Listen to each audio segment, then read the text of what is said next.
को स्कैंडलाइज करना जो है मेरा ख्याल है कि जिन लोगों ने भी ये अटेम्प्ट किया है, एक तो सीक्रेसी जो है, कॉन्फिडेंशियलिटी जो है वो ब्रीच हुई है।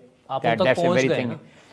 जी, एक बंदे ने जिसने 35-40 साल फौज की मुलाजमत की है और बड़े बड़े ओहदों पे फौज में रहे हैं, अल्टीमेटली चीफ बने 6 साल रहे, तो उसकी असासों की जस्टिफिकेशन मेरा है 100% 200% उसके पास होती है। सियासी लोग हैं या नहीं, ये जो एक्सेस है वो लोग उनके पीछे कुछ सियासी लोग हों तो अलग बात है, लेकिन जो एक्सेस है इंफॉर्मेशन की, वो जो एफबीआर की ब्यूरोक्रेसी है उसी को है। अच्छा, तो वो और अगर आप एक्सेस करते हैं, मसलन मैं आदिल शाह ज़ैब का जो है अकाउंट जो है वो एक्सेस करता हूँ, तो मैं अपने जो है फुटप्रिंट्स वहाँ पे छोड़ जाऊंगा। ठीक, पता लग सकता है कि इसके ऊपर तो मतलब आप उन लोगों तक पहुंच गए? तो पहुंच गए।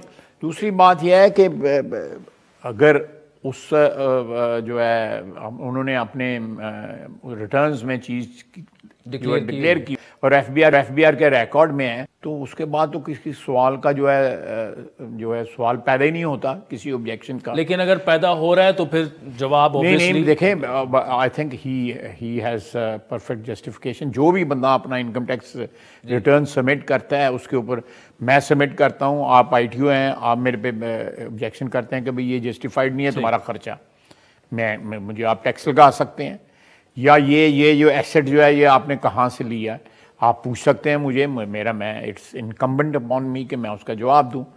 तो ये तो एक ऑफिशियल प्रोसेस है। मतलब उनकी जो भी प्रॉपर्टी वगैरह वो सारी जस्टिफाइड है आपके ख्याल में? स्कैंडलाइज करना, देखें, उसको स्कैंडलाइज करना जो है मेरा ख्याल है कि जिन लोगों ने भी ये अटेम्प्ट किया है, एक तो सीक्रेसी जो है, कॉन्फिडेंशियलिटी जो है वो ब्रीच हुई है। आप उन तक पहुंच गए ना?